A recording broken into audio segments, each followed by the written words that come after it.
उसे दया शब्द से परिभाषित किया जाता है। दूसरा शब्द है कृपा। अगर बुद्धि कम है, विवेक कम है, शालीनता कम है,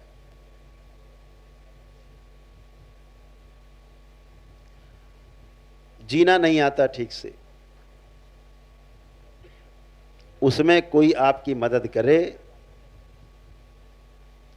आपको इन 84 लाख बंधनों से मुक्ति के लिए आपको शिक्षा दीक्षा दे, जैसे गुरु करता है, तो उसे कहा जाता है कृपा। तो कहते हैं नहीं, गुरु कृपा।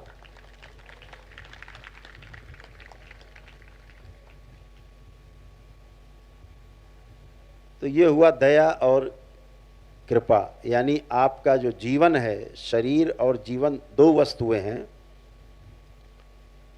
शरीर के लिए आपको जिंदा रखने के लिए कोई मदद करे, उसे दया कहते हैं। और जो जीवन को आपके उन्नत बनाए, ईश्वर की राह में आपको लगाए, आपको मानसिक शांति दे, उसे कृपा कहते हैं।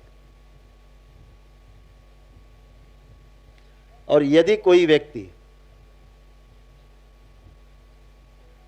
दया और कृपा दोनों करे,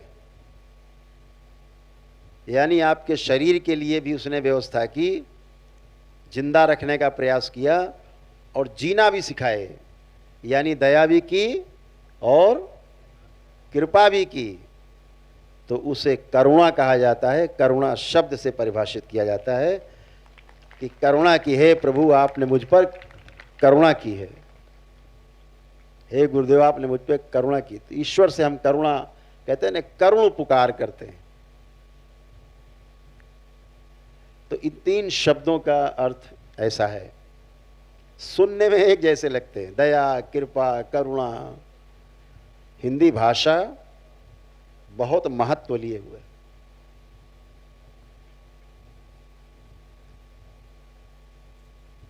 हिंदी में जो बोला जाएगा, शाब्दिक अर्थ उसका वही रहेगा, बदलेगा नहीं। संस्कृत में बोला जाएगा, एकदम अडिग रहेगा।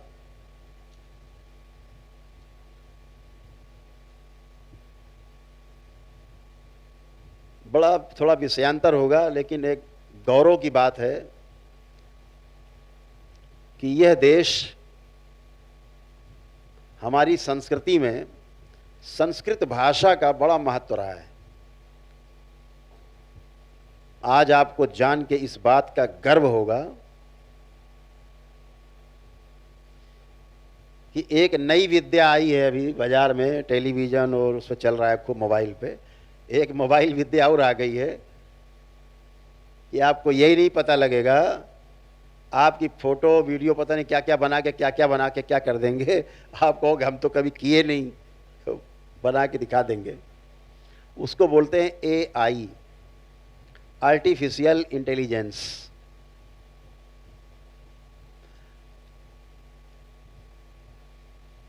खतरनाक टेक्नोलॉजी आई है।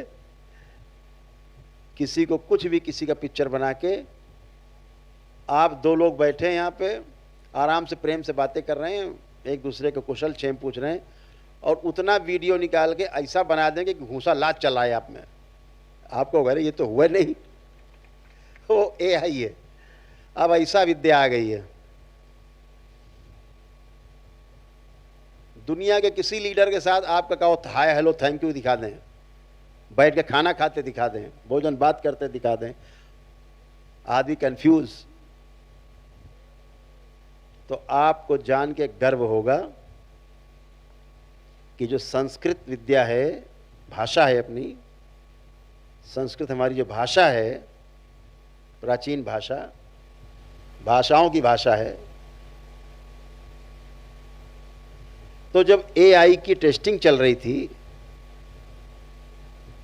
तो उसमें तमाम भाषाओं का समावेश किया गया।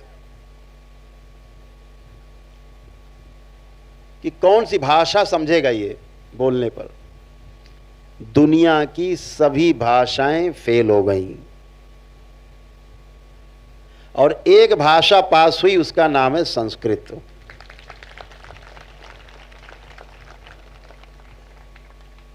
कि बोलो कुछ और अर्थ उसका कुछ। तो जो प्रोनाउंसिएशन है, जो उच्चारण है, तो बोले BUT बट, तो PUT, तो पट होता नहीं, वो बोलते हैं अंग्रेजी में पुट। तो PUT बोले पुट, तो बगल में लिखा BUT, अब हो जाएगा बुट। तो जो सामने कंप्यूटर है वो कंफ्यूज हो जाएगा। तो संस्कृत भाषा को ही प्राथमिकता मिली, AI में उन्होंने प्रयोग किया है। 100% परिणाम केवल संस्कृत भाषा से आए।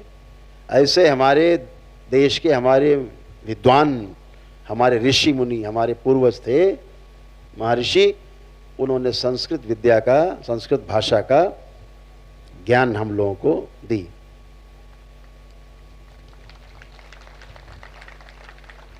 एक जो शब्द कह रहा है उसका अर्थ वही है, दूसरा बदल नहीं सकता। जैसे हमने अभी कहा दया, कृपा, करुणा, तो तीनों के शब्द के अर्थ अलग अलग हैं। तो अब जैसे हम कहेंगे दया, तो आप समझ जाओगे कुछ शरीर के बारे में बात हो रही है, कुछ रोटी कपड़ा मकान के बारे में बात हो रही है। जैसे कहा कृपा, लग रहा ध्यान साधना की कोई बात हो रही है, हाँ, हमारा जीवन और संवरे, उसकी कोई बात हो रही है। कहा करुणा, मतलब दोनों की बात हो रही। अब ये बात आपको कभी भूलेगी नहीं, हमेशा आपको याद रहेगी। तो दरबार हमेशा कहता है कि जो शब्द है, शब्द से इंगित एक वस्तु है। जैसे हमने कहा कि ग्लास, हमने बोला कांच का ग्लास, तो आपके अंदर कांच का ग्लास का चित्र बना सब में। कांच का गिलास बोले, हम बोले कि वहाँ कांच का गिलास रखा, उठा लो, तो आपके दिमाग में चित्र बन जाएगा। अच्छा, कांच का गिलास, और अगर वहाँ स्टील का रखा होगा तो आपके अंदर मैच नहीं करेगा। तो आप वहाँ से कहोगे गुरुजी यहाँ तो है ही नहीं कांच का गिलास। क्यों नहीं है? क्योंकि कांच का गिलास आपने पहले देखा हुआ है, इसलिए स्टील का गिलास रखा है और आपको समझ में आ रहा है कि यहाँ कांच का गिलास नहीं है। तो शब्द और शब्द से इंगित वस्तु और वस्तु में निहित अर्थ, उस वस्तु में अर्थ क्या छिपा हुआ है? क्या अर्थ है कि भाई इसे पानी डालो, दूध डालो, कोई तरल पदार्थ डाल के रखा जा सकता है, सदुपयोग किया जा सकता है, पानी पिया जा सकता है, दूध पिया जा सकता है, शरबत पिया जा सकता है, कुछ भी तरल पदार्थ में प्रयोग हो सकता है। ये उसका अर्थ। गिलास का और कहाँ प्रयोग करोगे? इसी में करोगे। तो उसका अर्थ समझ गए।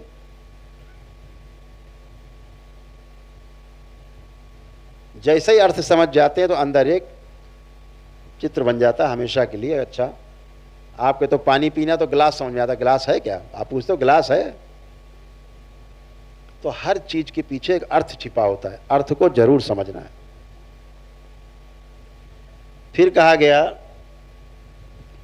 धीरता, वीरता और उदारता। आपने जो भी समझा है अपने जीवन में, जो भी समझा है आपने, अच्छी बातें, और जिस किसी से भी आपकी सहानुभूति है, तो सहानुभूति पूर्वक उसको वह बात समझाने में कि वो समझ जाए, उसके ऊपर धन खर्चा करते हैं, अपना श्रम से कमाया हुआ धन, धैर्य पूर्वक प्रतीक्षा करते हैं कि समझ जाए अच्छे से बात। धीरता, वीरता क्या है? आप स्वयं लग करके जो समझा है उसको समझाने में लग जाएं, उसको सहानुभूति पूर्वक। धन नहीं खर्चा कर रहे हैं, लेकिन केवल पढ़ा रहे हैं, शिक्षा दे रहे हैं। जो बात आपने समझी है, जीवन में अनुभव किया है, वो उसको अनुभव करा ले जाएं। इसको वीरता कहा गया है।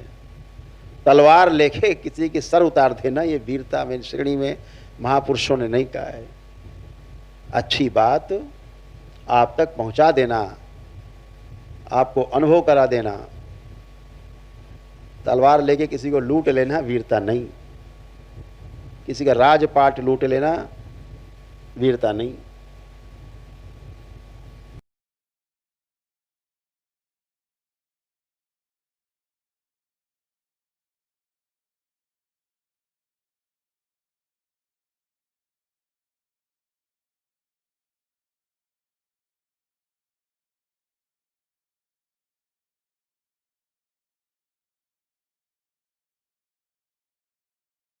उदारता यानी हर तरह से उसकी मदद की। इन शब्दों में अर्थ छिपे होते हैं। जब शब्द का अर्थ नहीं समझते, क्या वस्तु कौन सी है, उस तरफ कहाँ इंगित कर रहा है शब्द, तो हमारे लिए केवल शब्द होते हैं, अंदर गहरे में नहीं उतरते। ऐसे ही एक शब्द है तंत्र। तंत्र शब्द का अर्थ टोना टोटका, जादू टोना, झाड़ फूक बिल्कुल भी नहीं है। जैसे कि आपका दरबार, ना कोई टोना टोटका होता सिखाया जाता आपको, ना होता है, न जादू टोना होता है, न किसी प्रकार से कोई झाड़ फूक होती है। आप अपनी आस्था, अपने विश्वास, अपनी श्रद्धा के दम पर दरबार में आते हैं, अपनी वैदिक प्रक्रिया करते, नहीं कर पाते तो प्रार्थना ही करते हैं। तो अपनी ही प्रार्थना और संकल्प से आप शारीरिक, मानसिक और आध्यात्मिक रूप से स्वस्थ होते हैं। सामाजिक, आर्थिक और पारिवारिक संकट दूर होते हैं। ये आपकी ही प्रार्थना संकल्प से होता है। ऐसा होता है तो हाथ उठा के बताएं कि हाँ वाकई होता है। आप लोग अनुभव है, सबके हाथ उठ रहे हैं, सबको अनुभव इस बात का है कि अपनी ही प्रार्थना संकल्प से, बाबा माँ से प्रार्थना से, माँ से प्रार्थना करने पर, भोलेनाथ से प्रार्थना करने पर आप तमाम संकटों से मुक्ति पाते हैं। आपको पता है कि लोग दरबार में आते हैं तमाम झूलते झालते पेशी लेते हुए, हाजिरी लेते हुए, दरबार में आके एक ही दिन में उनकी हाजिरी पेशी उड़ जाती, गायब हो जाती।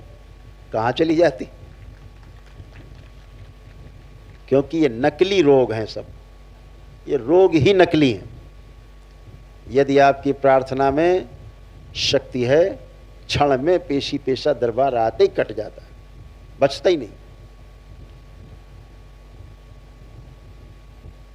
सत्य से भेंट होती है पहली बार जब दरबार लोग आते हैं। आप भी पहली बार आए, तमाम संशय रहते हैं मन में, कहाँ जा रहे हैं, क्या होगा, कैसे होगा। जैसे ही बाबा माँ से जुड़ते हैं सब गंदगी गायब। नहीं तो बहुत से लोग तो दरबार आकर के भाग जाते हैं, रुकते नहीं। सभी मजहब धर्म के लोग, पंथ के लोग दरबार में आते हैं और सभी आस्था, विश्वास, श्रद्धा के कारण, अपने ही प्रार्थना और संकल्प के कारण फटाफट सब गंदगी से मुक्त हो जाते हैं और स्वस्थ होते हैं।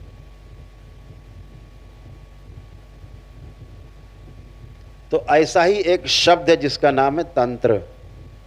यह शब्द जिस किसी भी शब्द के साथ जुड़ जाता है वहां व्यवस्था दिखाई देने लगती है। जैसे ये तंत्र जुड़ेगा, राजतंत्र दिख जाएगा, कोई राजा का यहाँ पे शासन है। प्रजातंत्र मतलब प्रजा का शासन है। लोकतंत्र, लोकशाही है। तो तंत्र जिसके साथ जुड़ता है वहां एक व्यवस्था दिखाई देने लगती है। तंत्र से आप सिर्फ अच्छे होते हैं और अच्छे कर सकते हैं दूसरों को, क्योंकि व्यवस्था है वो। तंत्र शब्द का अर्थ ही व्यवस्था है। व्यवस्था को समझना, इस प्रकृति की व्यवस्था को समझना ही तंत्र है, और समझ करके उस व्यवस्था के अनुरूप जीना,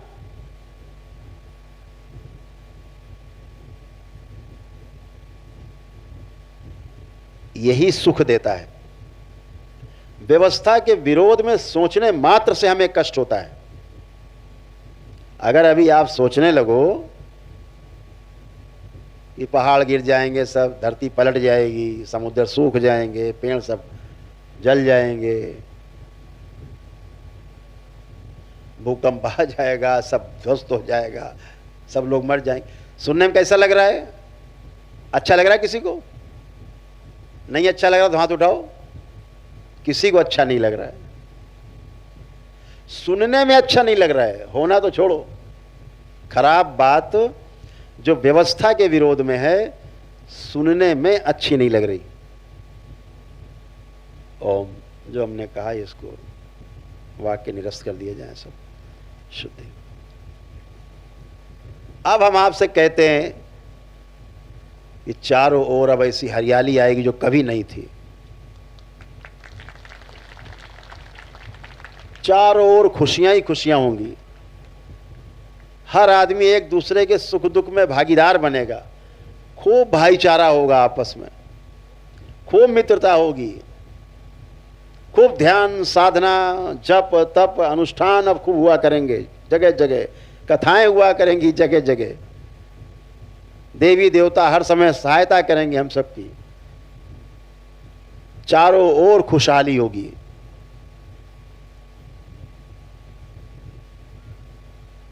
हमारा परिवार खुशहाल होगा, मोहल्ला खुशहाल होगा, समाज खुशहाल होगा, हमारा देश खुशहाल होगा। सुनने में अच्छा लगा?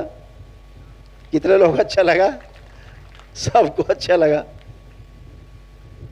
तो व्यवस्था को केवल सुनने मात्र से अगर अच्छा लगे और अव्यवस्था को सोचने मात्र से कष्ट होने लगे, तो सोचो अव्यवस्था में जीने वालों का क्या हाल होता होगा। सोचने में इतना कष्ट है अव्यवस्था, तो करने में, उसमें जीने वाला कितने कष्ट में रहता है। और व्यवस्था को सोच करके, व्यवस्था को समझ करके व्यवस्था में जीने वाला कितना खुशहाल होगा। केवल सोचने मात्र से खुशहाली हो रही, करने से कितना खुशहाल होगा। ये जो खुशहाली है, खुशहाली आती है, खुशहाली लाता है, इसी को तंत्र कहा गया है। तंत्र कभी किसी का बुरा नहीं कर सकता, व्यवस्था कभी किसी का बुरा नहीं कर सकती। जो अव्यवस्था है, गुंडे मवाली, वो आपका बुरा कर सकता। शासन है वो आपका बुरा नहीं कर सकता, क्योंकि व्यवस्था है। जो अव्यवस्था फैलाएगा, तंत्र उस अव्यवस्था को व्यवस्थित करने के लिए उनको हरिहर कर देगा।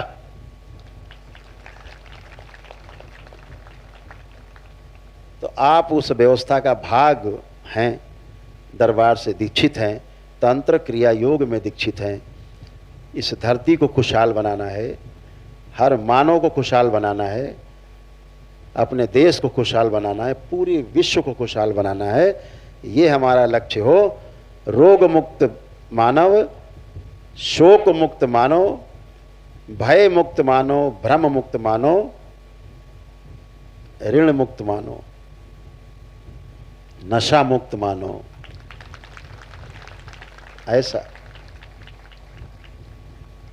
आज बहुत आप सब सौभाग्यशाली समझें अपने आप को कि आपको मनुष्य योनि मिली। लाखों लाखों वर्षों तक नहीं मिलती लोगों को। मृत्यु के बाद कीड़े मकोड़े बन के पैदा होते रहते हैं, कर्म के भोग भोगते रहते हैं। आपको प्यारे प्यारे बाबा और माँ मिले, जिनकी कृपा दया करुणा सब आप पे बरस रही है। और निश्चित रूप से इसी जन्म में 84 लाख के जन्म मरण की जितनी भी बंधन हैं योनियों के, वो इसी आपके जन्म में कट जाएं सारे भोग, तो कभी इस मर्त लोक में आने न पड़े और मानव पद से देव पद की ओर आपकी यात्रा शुरू हो जाए, दिव्य पद तक आप पहुंचे। और जो नहीं पहुंच पाया तो निश्चित रूप से फिर से मनुष्य योनि में ही जन्म मिलेगा।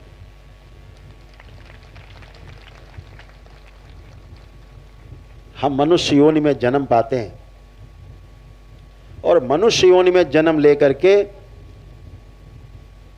पशु मानव की तरह जीते हुए, पशुओं की तरह, राक्षस मानव की तरह जीते हुए, सोचते समझते जब आपको कभी दरबार मिलता है तो आप समझदारी में आपका विकास होता है, आप समझदार होते हैं तो मानव पद प्राप्त होता है। और मानव पद जब प्राप्त होता है तो देव पद के लिए आपके यात्रा के पथ खुलते हैं, दिव्य पथ के लिए आपके यात्रा के पथ खुलते हैं।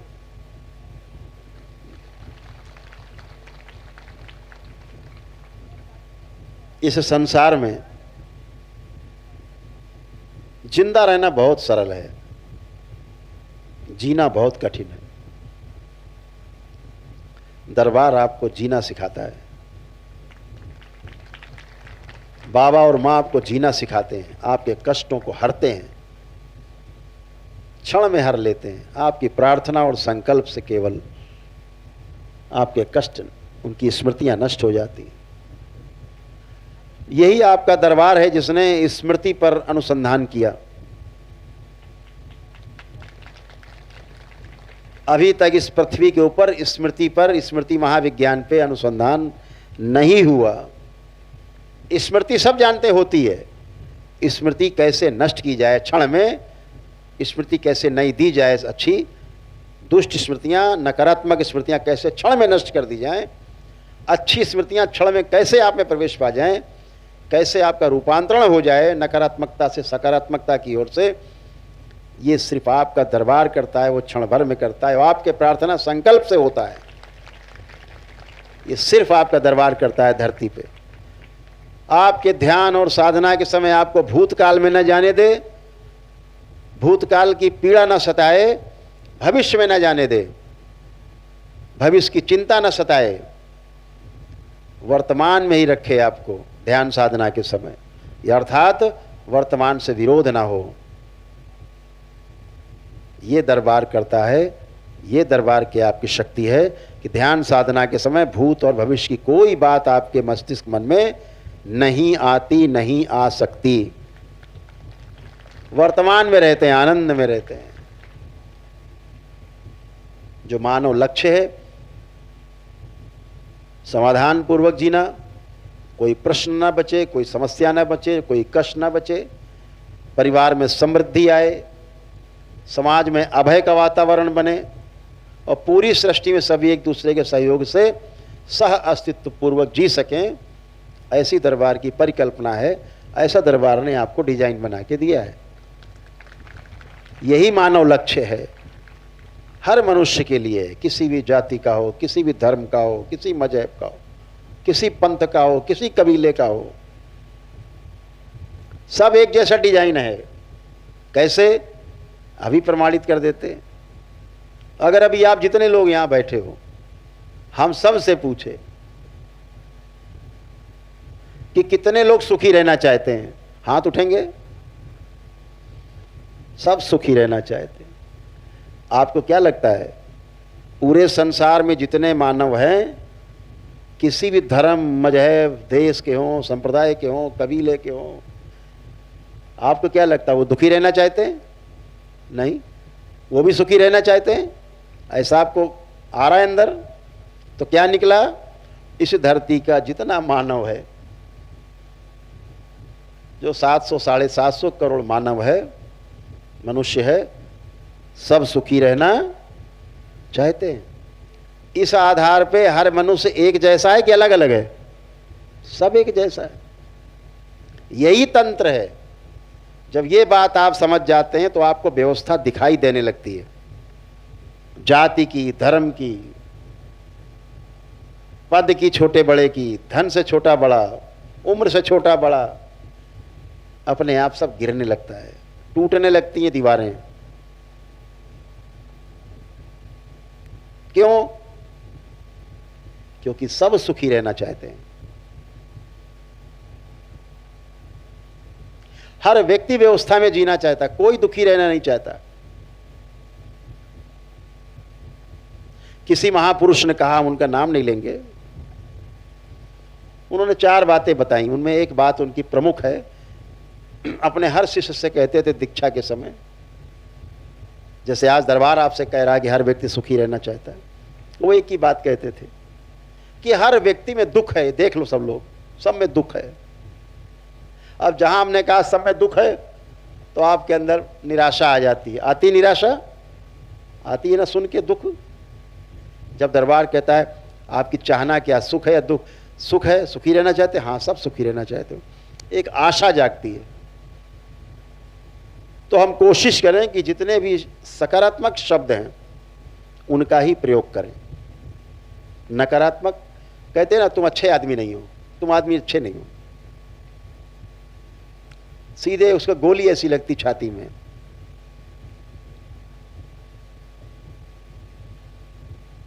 अगर आप उससे कह दो तुम अच्छे तो बहुत हो, लेकिन अगर थोड़ा और अच्छे हो जाओ तो फिर आनंद आ जाए, उसे बुरा लगा? अब नहीं लगा।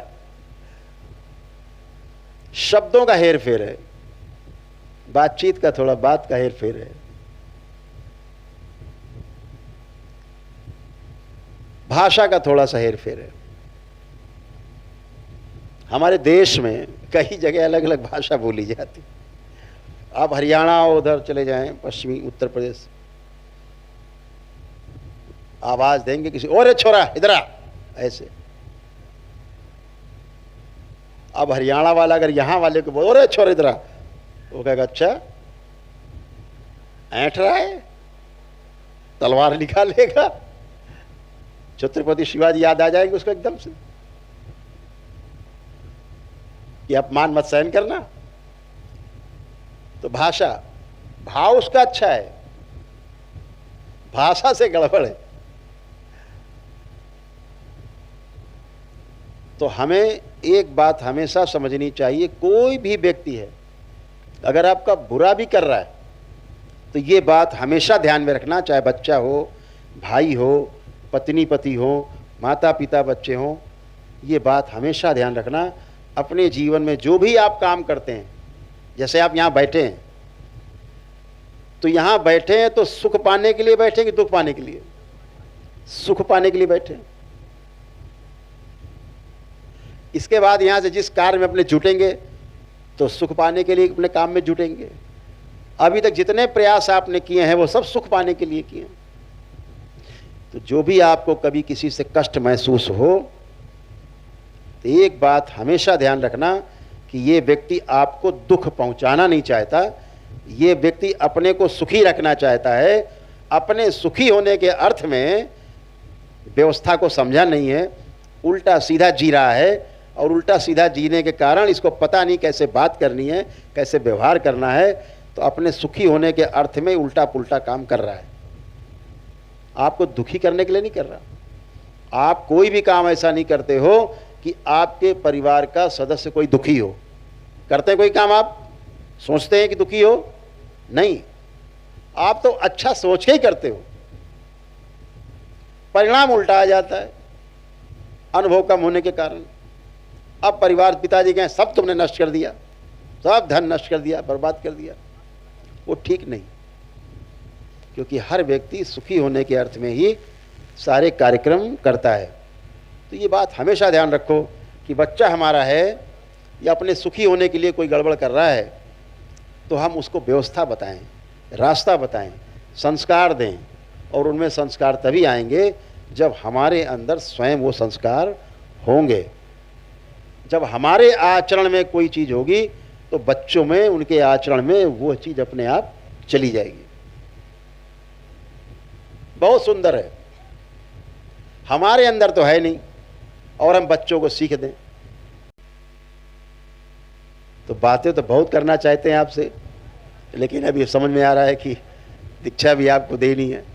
हम तो बोलते रहेंगे सवेरे तक, ब्रह्म मुहूर्त इसी में हो जाएगा।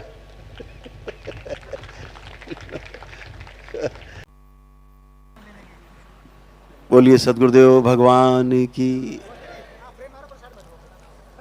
गुरु माता की, भगवान भोलेनाथ की, माता कामाख्या की, सभी संतों की, गौ माता की।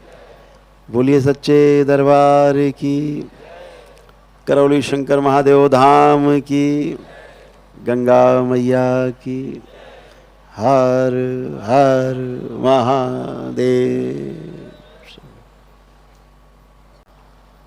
बहुत सुंदर है। आप सब लोग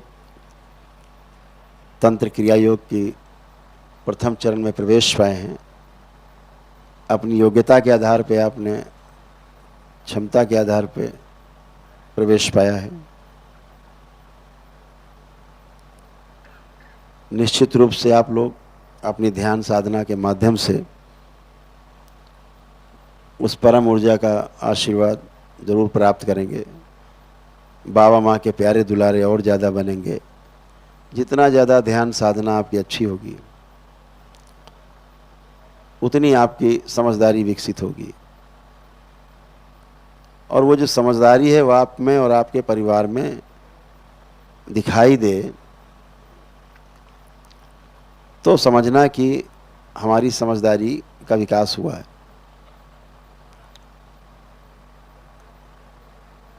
साधना में तमाम चीज़ें आती हैं, आएंगी।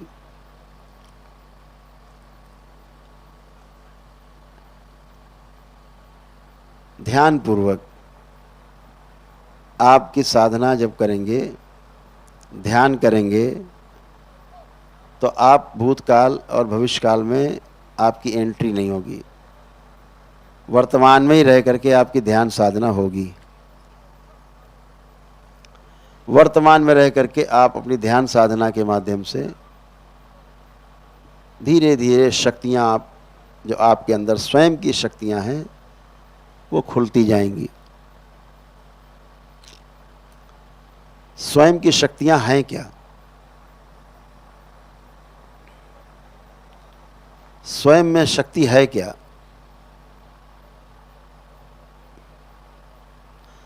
शक्ति हमें चाहिए क्यों?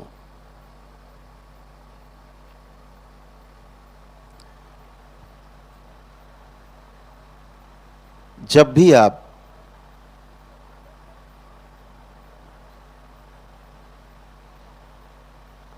अपने प्रति सकारात्मक होते हैं,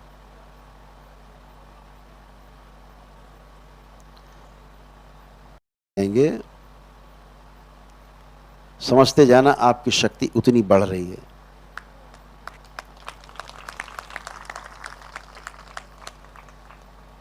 और यह शक्ति आपकी समझदारी की शक्ति होगी।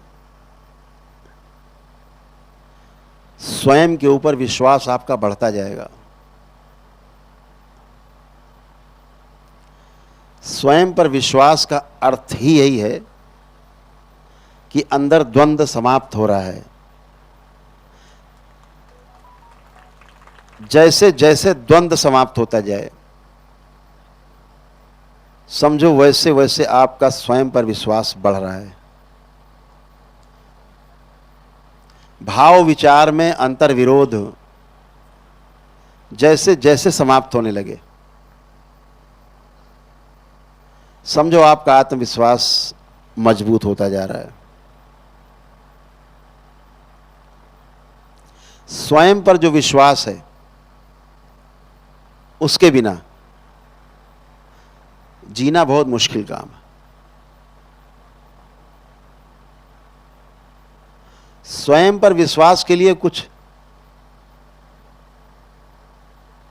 बाहर जाके कोई सड़क अड़क नहीं खोदनी।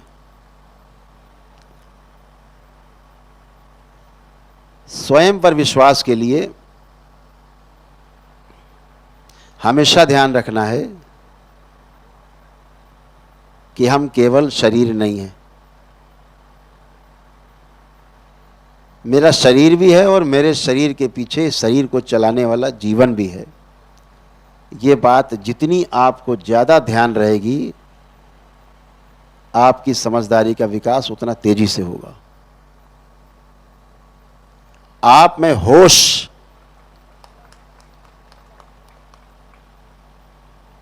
यह क्रिया आपको आपके अंदर होश बढ़ाएगी, बेहोशी तोड़ेगी। अधिकतर हम अपने को शरीर मान के, सामने वाले को शरीर मान के जीते हैं, तमाम संकट पैदा करते हैं, बनाते हैं संकट, जीते हैं संकट में। जिस दिन हमें यह समझ में आ जाता है कि जो मेरे अंदर जीवन है, मेरा शरीर है, दो हैं, ऐसे सामने वाले के भी शरीर और जीवन दो अलग अलग भाग हैं। शरीर से जब आप उसकी तुलना करोगे, सगे भाई की करो, पिता की करो, पुत्र की करो, माता पिता की करो, बच्चों की करो, शरीर से शरीर की तुलना करेंगे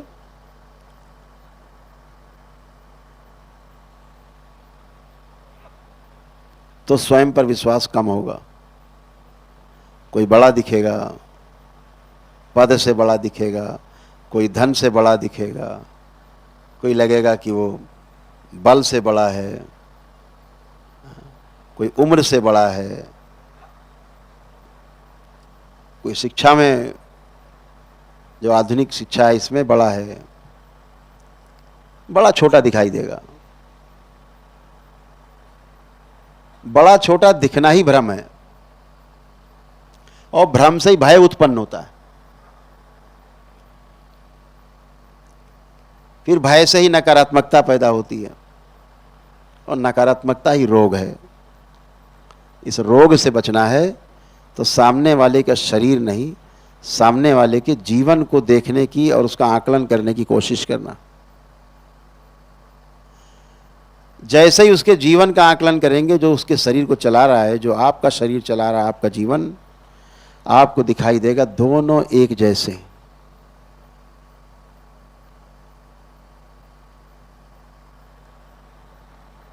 शरीर की क्षमता अलग अलग है, लेकिन जीवन की क्षमता एक समान है।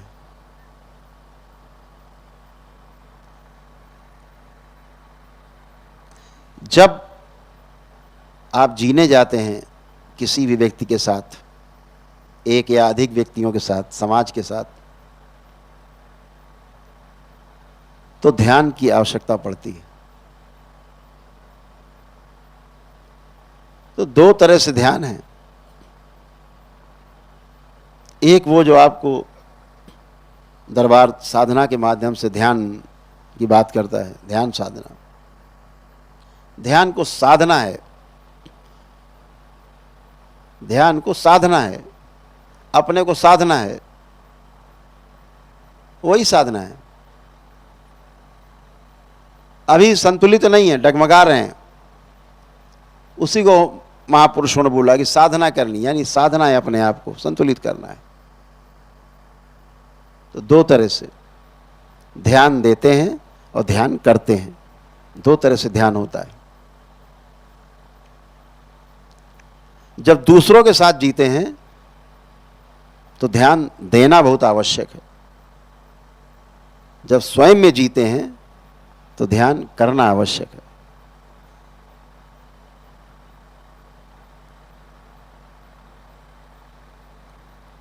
एक भौतिकता को साधने के लिए ध्यान देना है, एक अभौतिक जगत में प्रवेश के लिए ध्यान करना है।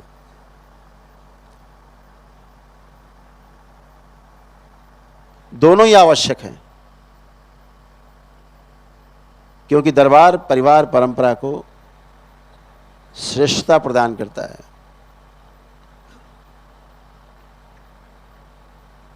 जो परिवार परंपरा को छोड़ चुके हैं,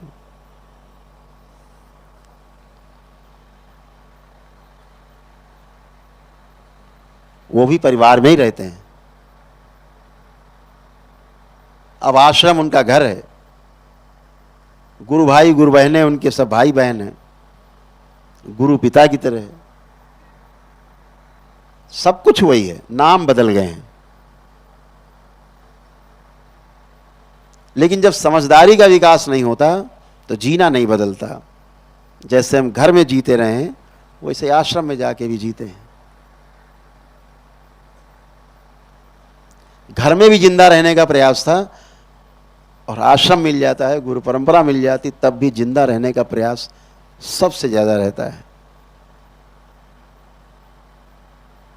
वही लड़ाई झगड़ा, वही दंगा, वही जमीन जायदाद, वही आश्रम, हम कब्जा, हम मालिक, हम गुरु, वही झगड़ा, वो छोटा वो बड़ा, वही चालू। जो कला हम सीख के आए हैं परिवार से, वो हम गुरु परंपरा में भी आके उन्हीं का खेल खेलते हैं, कहीं नहीं पहुंचते।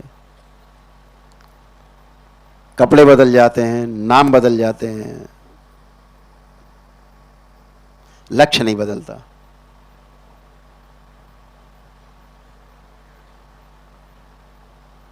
लक्ष्य का पता ही नहीं है। लक्ष्य है क्या? हम जिंदा क्यों हैं? शक्ति हमें चाहिए क्यों? करना क्या है? क्या यही करना है? सुबह उठे, नहाए धोए, नाश्ता पानी किए, दोपहर भोजन किए, रात में भोजन किए, सो गए, सुबह फ्रेश हुए, फिर वही कार्यक्रम चालू। बचपन गया, जवानी गई, बुढ़ापा आया, मृत्यु हो गई। इतने के लिए?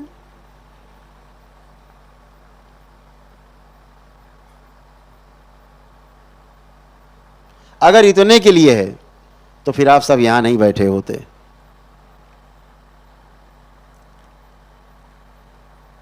जरूर कुछ चाहिए, जरूर कुछ मिसिंग है,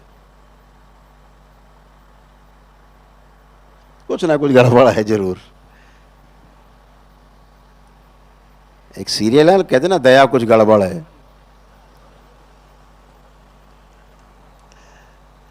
तो कुछ तो गड़बड़ है।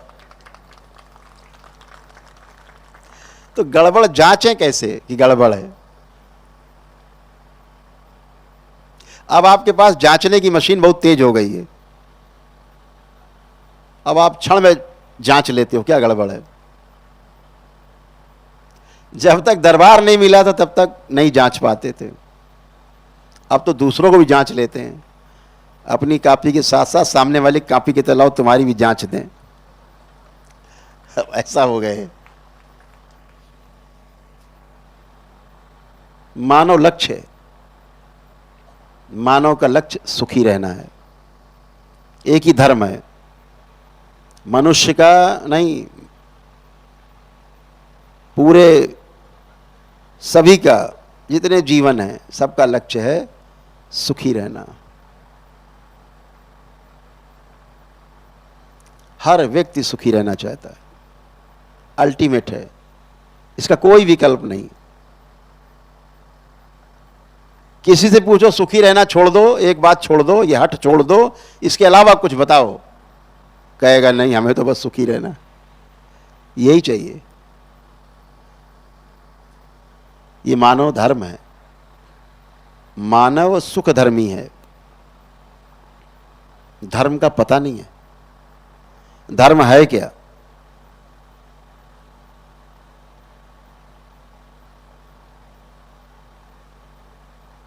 मानव का धर्म है स्वयं में समाधान। समाधान का अर्थ हुआ कोई द्वंद्व नहीं अंदर, कोई झगड़ा नहीं अंदर, कोई समस्या नहीं है, कोई प्रश्न नहीं, ये समाधान है। ये मानव धर्म है।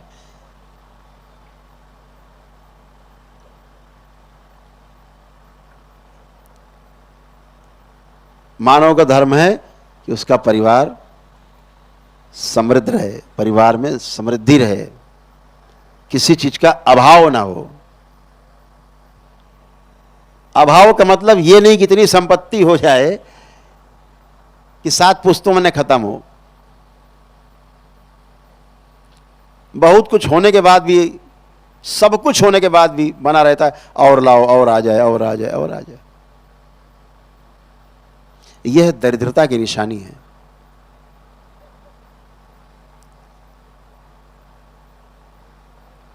दो तरह के दरिद्र हैं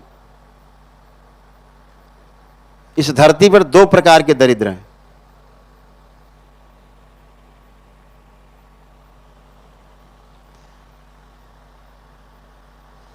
एक है सुविधा विहीन, दुखी और दरिद्र, और दूसरे सुविधा संपन्न दुखी दरिद्र।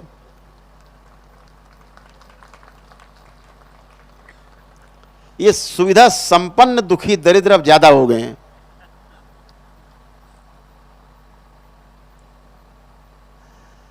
सब कुछ होने के बाद हाय हाय हाय हाय हाय हाय और चाहिए, लूट ले सबका, फिर भी पूरा नहीं होता।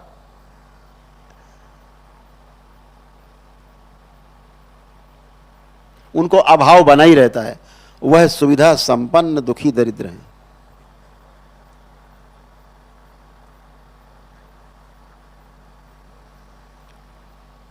स्वयं पर विश्वास की कमी, इसीलिए सुविधा संपन्न दुखी दरिद्र बने हुए हैं।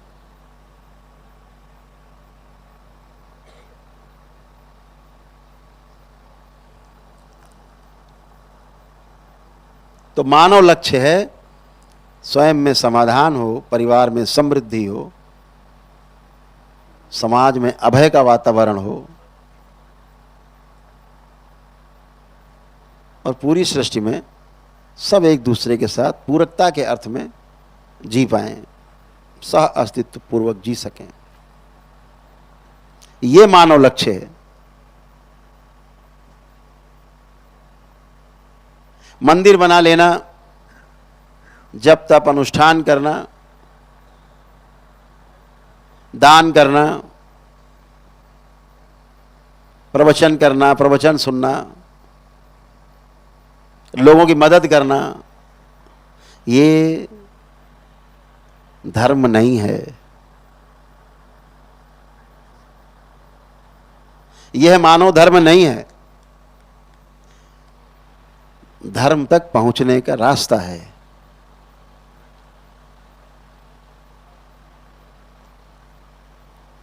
मानव जो धर्म है वो हमने भी आपसे चर्चा की।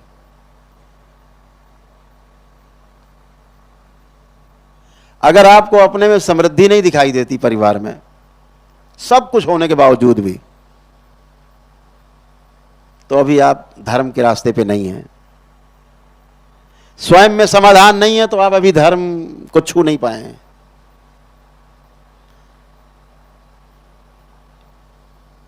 वो व्यवस्था है धर्म, अभी व्यवस्थित नहीं हो पाए हैं, अभी धार्मिक नहीं हो पाए हैं। ये लक्ष्य तक पहुंचने के सारे रास्ते हैं, दान पुण्य पूजा पाठ धर्म कर्म, ये सब समाधान तक पहुंचने के रास्ते। बहुत भ्रम है।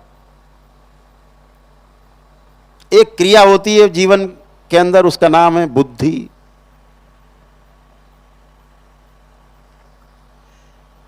बुद्धि कहते हैं ना, बहुत बुद्धिमान है ये व्यक्ति। झूठ, बहुत रटा हुआ है, सब पढ़ा हुआ है, लिखा हुआ है, बहुत बुद्धिमान है, फटाफट ये काम करके वो काम करके देता, बहुत बुद्धिमान है, फटाफट सवाल हल कर देता है, बहुत बुद्धिमान है। यहां बुद्धि का कोई काम नहीं है। बुद्धि का काम सिर्फ धर्म के लिए है। बुद्धि का काम केवल अपनी समझदारी को विकास करने के लिए, विकसित करने के लिए। गणित लगा के फटाफट बता देना, 1408 गुणे 1509 बराबर इतना, फटाफट बता दिया बच्चे ने। ये बुद्धि नहीं है, ये स्मरण शक्ति है, ये चित्त का काम है, बुद्धि का नहीं है। चित्त में आपकी स्मृतियां हैं, स्टोर हैं, आपको याद है। ये बुद्धि का काम नहीं है, ये चित्त का काम है, आपकी स्मृतियां हैं उसमें। बुद्धि सिर्फ एक ही जगह काम करती है, सही का बोध कराती है बुद्धि। बुद्धि का काम सिर्फ बोध कराना है, सत्य का बोध हो जाए।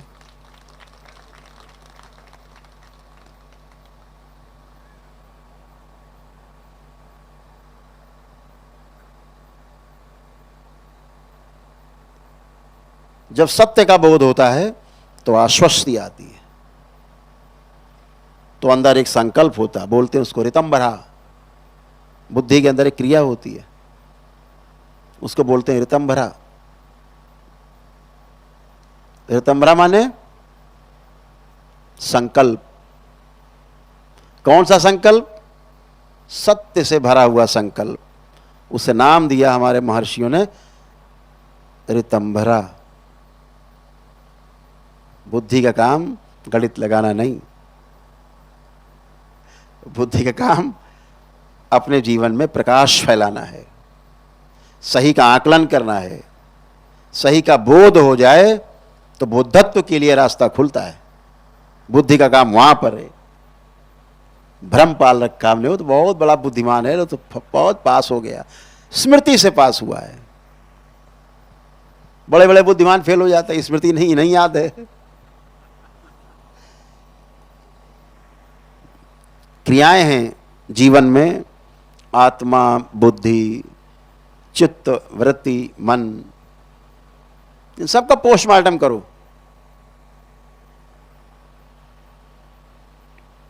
एक एक काट काट के देखो क्या है इनमें, हमारे जीवन के किस भाग में कौन सी क्रिया निरंतर हो रही है।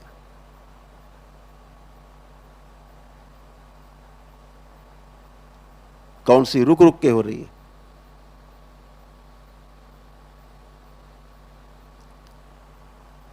तो हमारे जीवन में जो कुछ है, सामने वाले के जीवन में भी वही रहता है।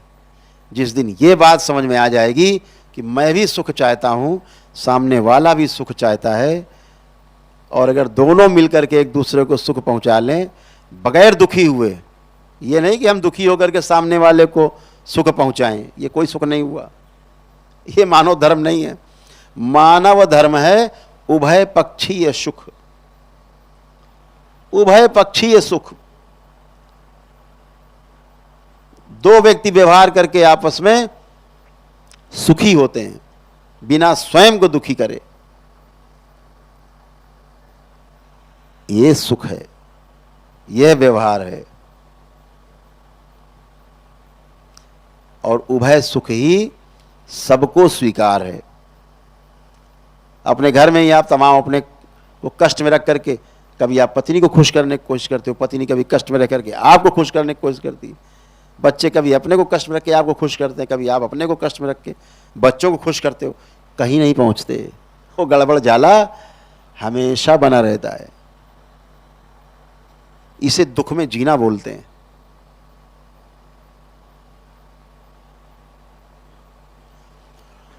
होना कुछ चाहते हैं, कर कुछ रहे हैं, दुख मिलेगा। दुख की परिभाषा क्या है?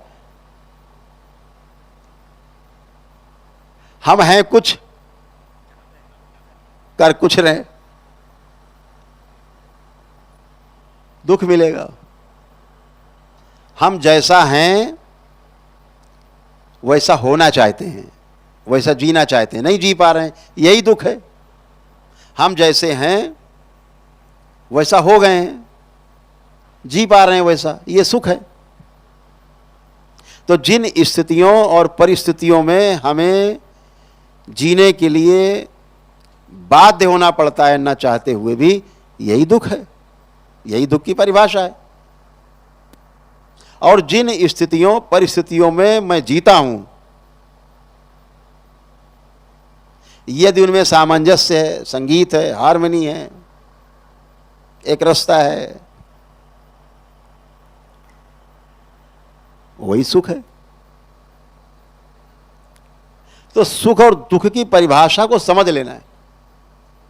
अभी आप यहां बैठे हो, अभी आपका ध्यान न सर्दी है कि गर्मी है कि दिन है कि रात है, कहीं है ही नहीं। आपका ध्यान सिर्फ मेरी बातों पर है, क्योंकि आपके जीवन की बात हो रही है, आपके जीने के काम आएगी बात हो रही है। ये ज़्यादा महत्वपूर्ण लग रहा है, इसलिए आपको ठंडक, गर्मी, रात, दिन, नींद और भूख कुछ नहीं लग रही, उधर ध्यान ही नहीं है। तो जो महत्वपूर्ण है उसको चुन लेना है, हंस की तरह। जो महत्वपूर्ण नहीं है दूसरों के लिए छोड़ देना है। हो सकता है दूसरे के लिए वो महत्वपूर्ण हो, आपके लिए जो महत्व की चीज हो उसे चुनना है, माला बनानी, पिरोना है।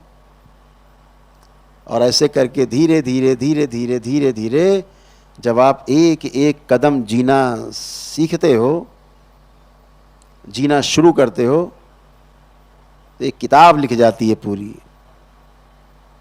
आप स्वयं के अंदर, आपके अंदर स्वीकार्यता आती है कि मैं सही रास्ते पर हूँ। आपके परिवार में आपके प्रति स्वीकार्यता आती है, समाज में आपके परिवार और आपके प्रति स्वीकार्यता आती है, पूरी सृष्टि आपको स्वीकार लेती है। और इस सृष्टि में स्वीकार्यता के लिए आपको लोग कुछ करना नहीं है, अपने भाव और विचार पे ध्यान देना है। हम सोचते क्या हैं, विचार क्या करते हैं, इस पे ध्यान देना है। क्या हम आशाएं करते हैं, हम सही की आशा करते हैं कि गलत की आशा करते हैं, देख लिया जाए। जो सही है उसकी आशा करें, उसके लिए प्रयास करें, सुखी सुख है। जो सही नहीं है उसका हम चित्रण करते हैं अपने अंदर, उसकी चिंता करते हैं, उसके लिए प्रयास करते हैं। कभी सफल होंगे नहीं, दुख मिलने वाला है, तय है।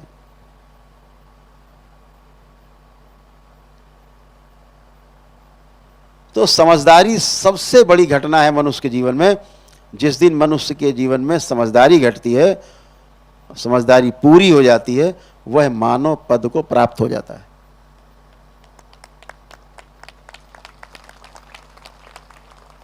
पशुता और राक्षसी प्रवृत्ति से बाहर हो जाता है, मानव पद प्राप्त होता है। और जिसको मानव पद प्राप्त हो जाता है अपनी समझदारी से, वो होश में रहता है पूरा। जिंदा में भी होश में रहता है, वो शरीर छूटता है तो भी होश में रहता है। शरीर छूट जाए तब भी हमेशा होश में बना रहता है। देवताओं में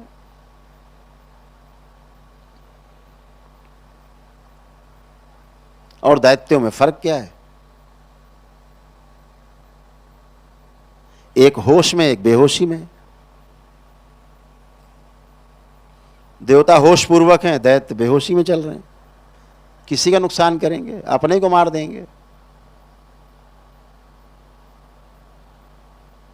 एक आदमी कोमा में, बेहोशी में, अज्ञानता में, जाना ही नहीं सत्य होता क्या है, न्याय है क्या, धर्म है क्या। वो व्यक्ति शरीर छूटता है, कोमा में ही रहता है। वो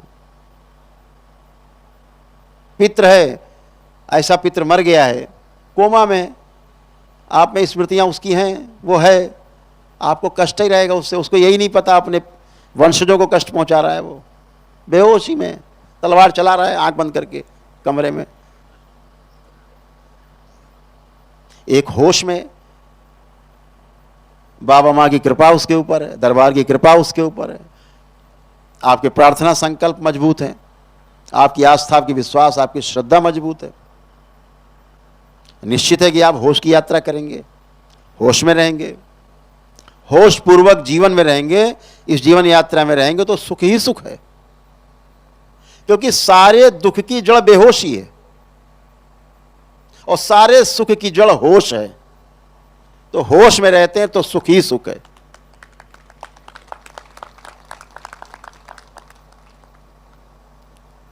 जब शरीर छूटता है तो भी होश पूर्वक ही छूटता है। शरीर छूटने के बाद भी जीवन जो घूमता है चारों ओर, होश में रहता है, वही देवता कहलाता है। जो होश में रहता है वही कुछ दे सकता है, बाकी सब छीनने के लिए, हड़पने के लिए बेहोशी में घूम रहे। तो होश की यात्रा करनी है। बेहोशी से शुरू की थी आपने इस धरती में, अब होश पूर्वक यात्रा शुरू करनी है। जितना ज़्यादा होश आता जाएगा, जितना ज़्यादा समझदारी बढ़ती जाएगी, उतना ज़्यादा आपके पास जो सुविधाएं हैं और जो संबंध हैं उनका महत्व आप जान पाएंगे ठीक से। और अपनी जितनी सुविधाएं आपके पास हैं, जितनी फैसिलिटीज़ हैं, उनका संबंधों में आप इस्तेमाल कर पाएंगे। और सुविधाओं का एक बात ध्यान रखिए, जितनी सुविधाएं आपके पास हैं, कुछ भी है, गाड़ी, कार, बंगला, मोटर, रुपया, पैसा, इनका इस्तेमाल केवल संबंध में ही होता है और कहीं होता नहीं है। इन सब का इस्तेमाल संबंध में ही हो सकता है और कहीं नहीं होता। सबसे ज्यादा अगर आपके पास एक कार है और आप उसमें कितना चल लेते होगे? 2 घंटा प्रतिदिन, 4 घंटा। हम कहते 10 घंटा चल लेते होंगे। तो 14 घंटे तो आपकी गाड़ी फ्री है, नहीं है? 14 घंटे के लिए आपकी गाड़ी फ्री है। अब कोई मांगने आता, भैया जरा मैं आधे घंटे काम गाड़ी दे दो, नहीं भैया हमारी गाड़ी का नट ढीला है, जरा वो पता नहीं स्टीयरिंग गड़बड़ है, कुछ ही बता देंगे, बहाना। जबकि 14 घंटे खाली है। अब यह आप अपने संबंध में 14 घंटे इस गाड़ी का इस्तेमाल कर सकते हैं। तो सुविधाओं का इस्तेमाल, सुविधाओं का जो आदान प्रदान है वो संबंधों में ही होता है, कर सकते हैं। ध्यान से देखें। तो जिस दिन संबंध में, सुविधाओं में और हमारी जो समझदारी है, जो हमारा विकास है, ज्ञान का, ज्ञान जो हमने अर्जित किया है, जो अनुभव हमारे पास हैं, इनका जिस दिन आपस में संतुलन होता है आपके अंदर, उस दिन आप मानव पद को पूरे पूरे प्राप्त हो जाते हैं, पूरे होश में हो जाते हैं। ये आपकी यात्रा है, जीव चेतना से मानव चेतना की तरफ आपकी यात्रा का पथ है। जीव चेतना का मतलब जानवरों की तरह जीना, आहार, निद्रा, भय, प्रजनन, इतने में मस्त रहना, इससे बाहर नहीं निकलना, अपने आप को शरीर मान के जीना, यही जीव चेतना है। हम शरीर और जीवन दो हैं, ऐसा मान के जीना जीव चेतना का अतिक्रमण है। मानव चेतना की तरफ आपकी यात्रा शुरू हो जाती। तो जीव चेतना से मानव चेतना में रूपांतरण होने के लिए केवल समझदारी ही पर्याप्त है। और ये समझदारी कहाँ से प्राप्त होगी? स्वयं से ही प्राप्त होगी। स्वयं से यात्रा शुरू करेंगे, अपने से शुरू करेंगे। अपने से यात्रा शुरू होती, इस बात का हमेशा ध्यान रखो। और ये यात्रा अपने पर ही समाप्त होती है, ना तो दूसरे से शुरू होती है, ना दूसरे पे समाप्त होती है। यही भ्रम है। यही होश आपको बना रहा तो आपकी पूरी यात्रा होश पूर्वक है, पूरी यात्रा आपकी आनंद में है, पूरी यात्रा आपकी उत्सव में बीतने वाली है। जितना अंदर उत्सव आप मनाएंगे, जैसे आप जीने की ओर सही ढंग से बढ़ेंगे, आपके अंदर एक उत्सव रोज बना रहेगा, निरंतर उत्सव। और वो उत्सव धीरे धीरे कब सुख, शांति, संतोष और आनंद की यात्रा करते हुए कब परमानंद की तरफ आप पहुंच जाएंगे, कब परमानंद में आप उपलब्ध हो जाएंगे, कब परमानंद को उपलब्ध हो जाएंगे, आपको पता भी नहीं लगेगा।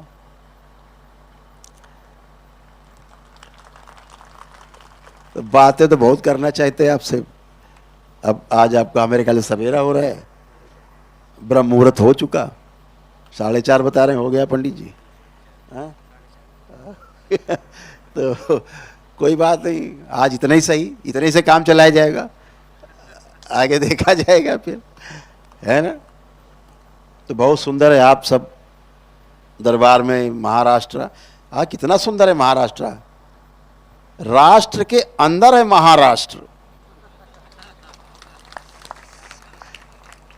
नहीं तो महाराष्ट्र के अंदर राष्ट्र होता कि नहीं? महादेव के अंदर सारे देव है ना। अब देव के अंदर तो महादेव है नहीं, इधर तो मामला बहुत है गंभीर है। सीना तान के खड़ा है महाराष्ट्र। राष्ट्र के अंदर ये महाराष्ट्र है। भारत के प्राण बसते हैं इस महाराष्ट्र में। गौरव है हमारे देश का महाराष्ट्र। इसके प्रति पूरे मानव, जो मनुष्यता जिनमें रही है, जो मानव पद के लिए प्रयास करते रहे, इस महाराष्ट्र ने उन तमाम चीज़ों से आपको भूतकाल में बचा के रखा। इसीलिए आप यहाँ शांति से बैठे हैं, आनंद में। नहीं तो यहाँ कोई और कब्जा करके बैठा होता और बकरे भैंसे काट रहे होते, कुछ नहीं होता। और खुद बकरे भैंसे की तरह बने घूम रहे होते, जानवर की तरह, कुछ नहीं मिलने वाला था। कोई ध्यान, साधना, अनुष्ठान, पूजा जब तक नहीं होता, हरिहर भी नहीं होता। तो धन्यवाद है उन छत्रपति वीर शिवाजी महाराज को, जिन्होंने हिंद स्वराज की स्थापना की और इस देश को तमाम उन कलंकों से बचाया, इस देश को तमाम संकटों से बचाया, जिसके कारण उन्हें अपने परिवार की भी, अपनी भी प्राणों की आहुति देनी पड़ी। उनके साथ लाखों लोगों ने अपनी आहुति दी, वीर गति को प्राप्त हुए हिंद स्वराज की स्थापना में, हिंद स्वराज की सुरक्षा में। तो हम सभी उनको हृदय से नमन करते हैं। इस महाराष्ट्र की धरती पर भी, देश में भी हर जगह नमन करते हैं उनको। चाहते हैं बच्चा बच्चा उनको नमन करे, अपने जीवन में ढाले कि हमें एक सच्चे गुरु के सानिध्य में रहकर और श्रेष्ठता के लिए काम करना है। वीर शिवाजी, छत्रपति शिवाजी इसलिए छत्रपति बन पाए, इसलिए वीर शिवाजी कहलाए, इसलिए जो हिंद स्वराज्य का सपना देख पाए, क्योंकि उनके पास एक पूर्ण गुरु था, समर्थ रामदास।